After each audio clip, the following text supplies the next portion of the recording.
इकाई 6 हिंदी उपन्यास। अब हमें उपन्यास करने हैं। इसके अंदर पहला है देवरानी जेठानी की कहानी, फिर परीक्षा गुरु, गोदान, शेखर एक जीवनी, बाण भट्ट की आत्मकथा, मैला आंचल, झूठा सच, मानस का हंस, तमस, राग दरबारी, जिंदगी नामा, आपका बंटी, धरती धन नापना। ये सारे उपन्यास हमें करने, हमारे सिलेबस में सारे उपन्यास हैं। तो सबसे पहला उपन्यास हम करेंगे इसके अंदर देवरानी जेठानी की कहानी। ये लिखा है पंडित गौरीदत्त ने। ये उपन्यास लिखा है पंडित गौरीदत्त ने। इस उपन्यास के मुख्य फैक्ट और मुख्य तथ्य क्या क्या है? इसके लेखक पंडित गौरीदत्त है।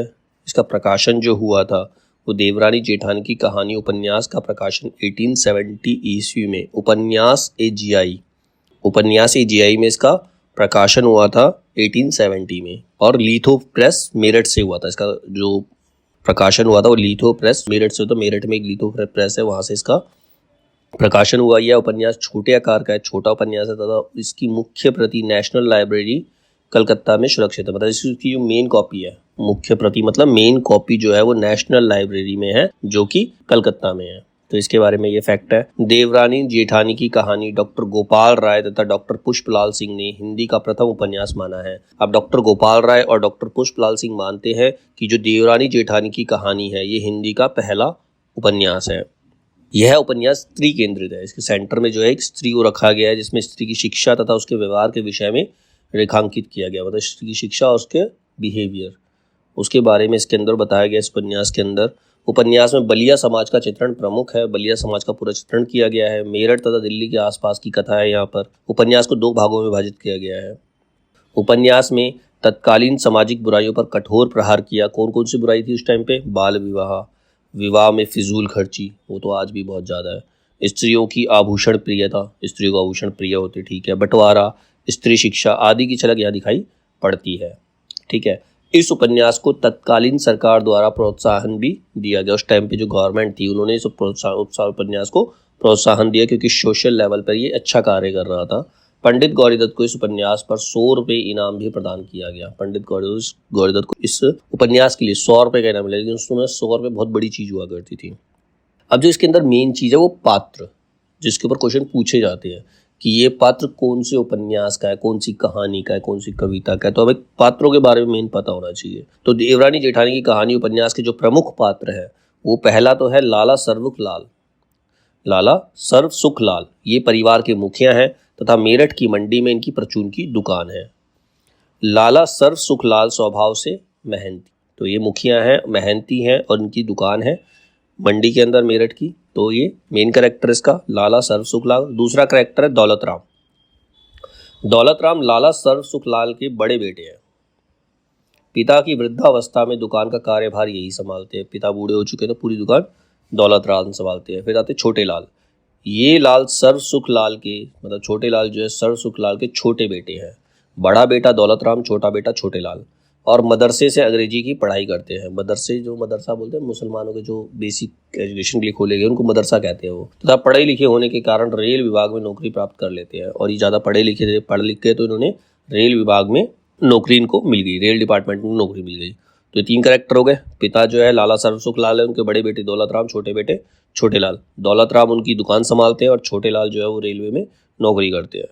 पार्वती सर्वसुखलाल की बड़ी बेटी है। पार्वती सर्वसुखलाल की बड़ी बेटी है। सुखदेई सर्वसुखलाल की छोटी बेटी है। इनकी 4 बच्चे हैं, 2 बेटी 2 बेटे। ज्ञानो दौलत राम की पत्नी है तथा घर की बड़ी बहू है, जिसे जेठानी से संबोधित किया गया है।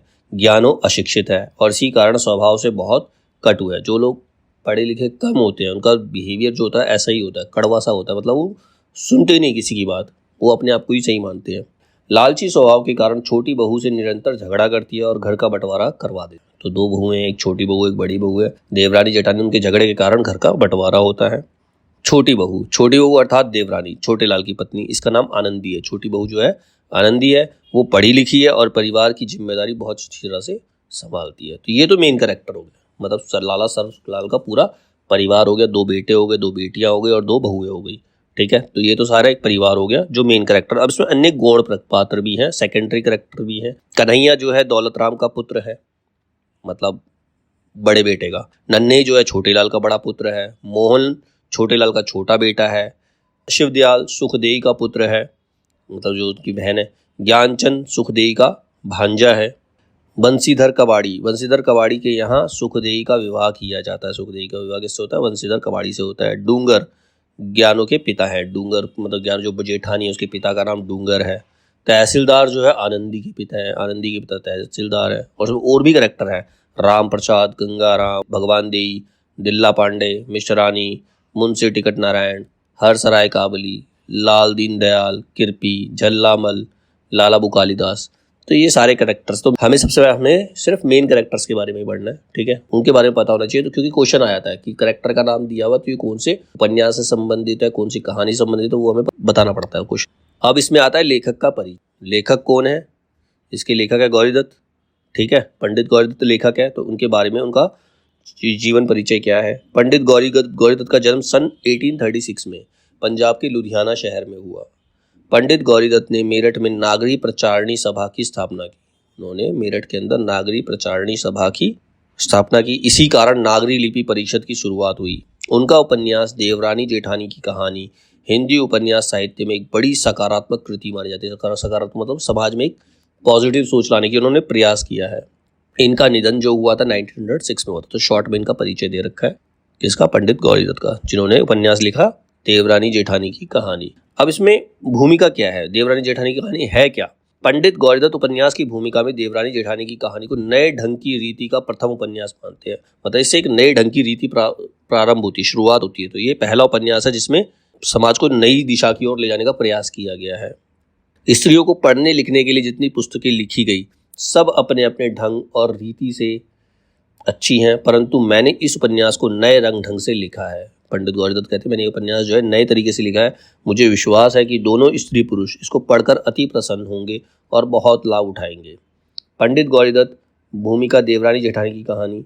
संस्कृत के बहुत शब्द और पुस्तकें जैसे इसलिए नहीं लिखे कि कोई चित्त से पढ़ता है और ना सुनता है। पंडित गौरीदत्त ने अपने उपन्यास में तत्कालीन बनिया समाज में जन्म, मरण, विवाह आदि में क्या क्या कार्य कर रहा है यह दिखाने का पूर्ण प्रयास किया है। तो मतलब बनिए की फैमिली है तो उन्होंने बताया कि बनिया समाज में क्या क्या चलता है, जब किसी की मृत्यु होती है, जब किसी का जन्म होता है, तो क्या कौन कौन से रीति रिवाजों को फॉलो करते हैं, वो दिखाने का उन्होंने इस उपन्यास में प्रयास किया है।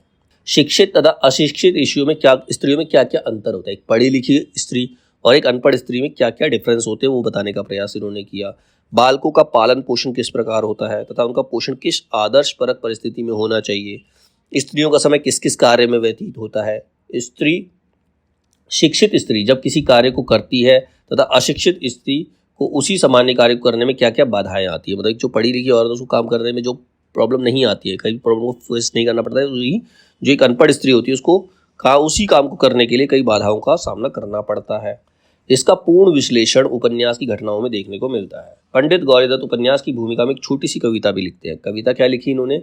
दया उनकी मुझ पर अधिक वित्त से, जो मेरी कहानी पढ़े चित्त से, रही भूल मुझसे जो इसमें कही, बना अपनी पुस्तक में लेवे वही, दया से, कृपा से, समा से, रीति से, छिपावे बुरों को भले प्रीति से। पंडित गौरीदत्त मतलब उन्होंने एक कविता लिखी है अपने उपन्यास के बारे में कि दया उनकी मुझ पर अधिक वित्त से, जो मेरी कहानी पढ़े चित्त से। जिन्होंने मेरी कहानी को ध्यान से पढ़ा तो उनको वो बहुत धन्यवाद देता है। उनकी मुझ पर दया है कि उन्होंने मेरी कहानी को ढंग से पढ़ा। रही भूल मुझसे जो इसमें कही, बना अपनी पुस्तक में लेवे वही।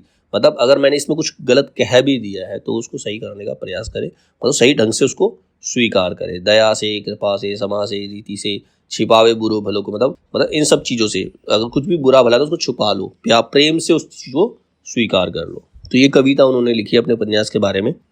इस उपन्यास का उद्देश्य समाज की कुरीतियों को सामने लाकर उनका विरोध करना है और आदर्श परिवार एवं समाज की रचना का संदेश देना है। यह उपन्यास 100 उद्देश्य से लिखा गया। 100 उद्देश्य मतलब इस उपन्यास का एक उद्देश्य है कि परिवार में क्या क्या प्रॉब्लम्स होती है, समाज में क्या क्या बुराइयां हैं, उनको सामने लाया गया ताकि उनको खत्म किया जा सके, उनको बढ़ावा ना दिया जाए। और पंडित गौरीदत्त प्रारंभ में ही इसके उद्देश्य को स्पष्ट कर देते हैं। तो ये इसकी भूमिका है, इसका इस उपन्यास में हमें क्या क्या पढ़ना है।